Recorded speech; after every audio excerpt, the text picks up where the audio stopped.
Nah, dalam kasus Vina ini siapa sih yang nggak kenal dengan Pitra? Nah, Pitra itu sekarang sebagai kuasa hukumnya Rudiana. Nah, Pitra ini karakternya hampir mirip dengan Pak Rasman yang kemarin digoreng habis-habisan oleh netizen. Dan sekarang si Rasman itu sudah kayaknya agak redup. Nah, setelah agak redup ini ada lagi nih si Pitra yang bakal jadi bahan gorengan netizen. Kayaknya nih bakal lebih seru lagi nanti ketika selesai kasus si Pak Rudiana ini nanti. Pasti si Pitra ini bakal digoreng habis-habisan juga. Nah, di video kali ini saya akan menghadirkan si Pitra ini yang sedang di suatu acara dihadapkan dengan pakar hukum. Nah, seperti apa videonya? Nanti akan saya tayangkan ketika Pitra memilih atau lebih memilih kabur daripada menjawab pertanyaan dari pakar hukum. Nah, ini kita simak dulu videonya. Nah, mengenai dengan peninjauan kembali yang dilakukan oleh Saka Takkal, ada 3 aspek yang harus kita lihat dalam putusan pengadilan. Yang pertama itu bisa diterima ya, atau diterima sebagian, diterima seluruhnya. Yang kedua ditolak secara seluruh. Terus yang ketiga ini diperbaiki. Ya, kalau putusannya itu diperbaiki, hati-hati loh. Ancaman pidana itu bisa bertambah ke dia. Aturan dari 8 tahun bisa berubah menjadi 10 tahun atau seumur hidup. Tergantung nanti hakim melihat apakah ada unsur mens rea ataupun perbuatan-perbuatan lainnya yang merintangi penyidikan dalam kasus ini. Ini yang harus dilihat oleh Saka Takkal ini. Jangan juga kita menganggap ini harus kita para netizen sudah bebas, sah-sah saja dilakukan upaya hukum. Tapi dengan dasar 3 pertimbangan tersebut, apakah itu diterima, ditolak, atau diperbaiki, itu yang menjadi nanti faktor penentu yang lebih dominan memutuskan itu adalah majelis hakim PK. Nah, itu kita lihat. Jadi jangan juga kita terlalu pede, paling itu diterima atau ditolak itu aja. Hakim bisa memperbaiki putusan itu, walaupun dia merasa menyatakan itu tidak bersalah, tapi kan hakim harus melihat fakta yuridisnya. Adanya kebedaan antara satu saksi dengan saksi yang lainnya. Jadi nggak bisa juga dibilang karena ini satu saksi ini menyatakan, oh keterangan saya tidak benar. Ingat, satu saksi bukanlah saksi. Unus testis. Saksi di dalam perkara nomor 4 itu ya ada 26 saksi. Jadi jangan bilang karena satu saksi itu katanya keterangannya tidak benar, meruntuhkan 25 saksi lainnya. Tidak. 2 saksi aja sudah cukup untuk membuktikan perbuatan pidana gitu. Nggak mesti harus 1.000 orang atau 5.000 orang. Jadi nggak ada efeknya dan nggak ngaruh menurut saya. Silakan saja para 8 terpidana tuntut dia. Kalau perlu tangkap dan penjarakan. Kalau memang ada keterangan dia tidak benar. Karena kita hormati juga keterangan saksi 25 lainnya. Seperti itu, Bu. Ya, kalau saya lihat pernyataan Anda ini, Bung Pitra, ini ada ekspektasi sebenarnya dari Anda sebagai kuasa hukum Ibtu Rudiana terhadap putusan PK nantinya di pengadilan, yang tadi Anda katakan bisa saja diterima sebagian, seluruhnya, atau bahkan ditolak begitu ya oleh pengadilan dan diperbaiki begitu. Nah, kalau ekspektasi Anda sejauh ini terhadap sidang PK ini bagaimana untuk kedudukan hukum Ibtu Rudiana ke depannya juga nanti?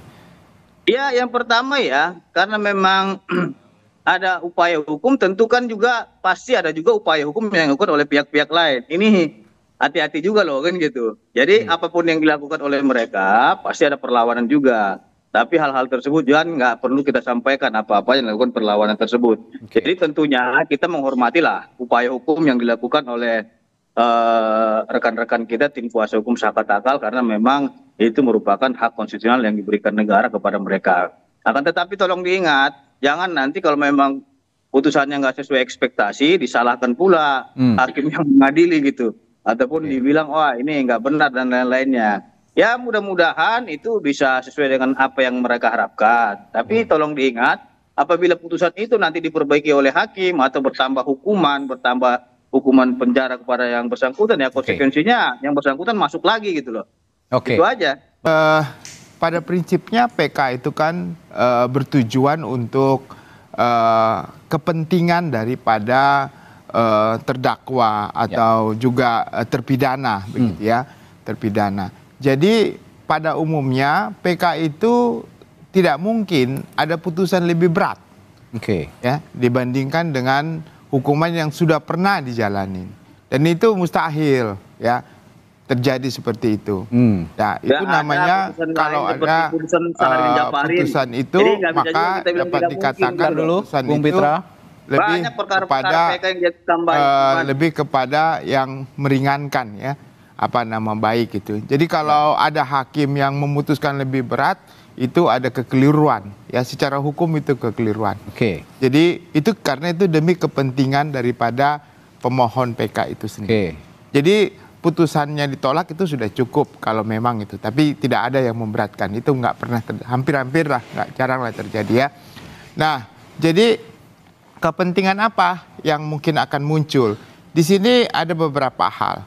Jadi PK itu kalau yang dihadirkan novum, maka nanti dalam sidang perkara pemeriksaan saksi, maka novum itu yang saksi itu yang berkaitan dengan novum.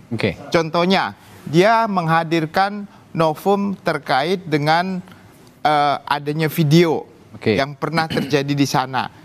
Lalu maka orang-orang yang ada kaitan dengan novum itu akan menjelaskan kapan dia mendapat video tersebut, bagaimana cara mendapatkan video tersebut, dan isinya seperti apa bisa nggak diterangkan. Jadi semua novum ini itu nanti yang saksinya itu terkait dengan novum yang dihadirkan. Nah, bagaimana efek daripada novum itu? Kalau nanti di dalam pertimbangan majelis PK disebutkan kejadian yang sebenarnya disebut dalam pertimbangan hukumnya, itu bisa digunakan nantinya bagi para terpidana-terpidana. Oh, ternyata kejadian yang sebenarnya itu berdasarkan novum yang dihadirkan itu begini. Maka itu nanti diambil menjadi dasar. Itu juga menguatkan ya, menguatkan para tadi yang ada yang mau akan PK kemudian. Saya kira lebih baik begitu.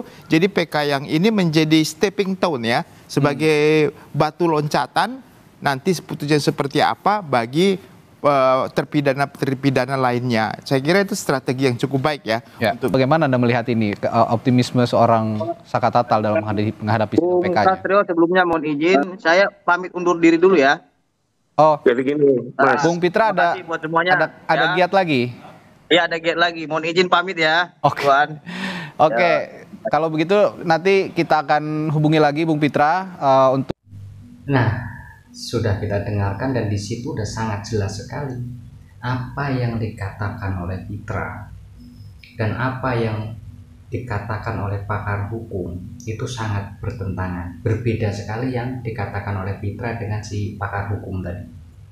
Sangat bertentangan. Dan di situ kemungkinan Pitra itu sudah nggak bisa untuk menjawab apa yang dikatakan oleh pakar hukum itu. Karena apa? Jawaban dari awal sudah dipatahkan oleh si pakar hukum. Nah, ketika nanti si Pitra ini menjawab lagi, sudah pasti netizen bakal mengolok-olok si Pitra ini. Makanya si Pitra lebih memilih kabur dengan mencari alasan agar tidak meneruskan perbincangan itu. Nah, mungkin kalau menurut saya ya, dugaan saya itu si Pitra kaburnya karena itu, bukan karena ada suatu kepentingan. Kalau memang dia ada suatu kepentingan lain, itu bisa ditunda. Karena apa? Dia sudah terlanjur hadir dalam sebuah acara, apalagi acara televisi. Kayaknya di acara televisi harusnya sampai selesai dulu, urusan yang belakangan ya diurus belakangan. Tidak seperti itu di tengah acara kok pamitan gitu, kan nggak tepat. Nah, kalau menurut netizen itu seperti apa, silakan ditulis pendapatnya di kolom komentar.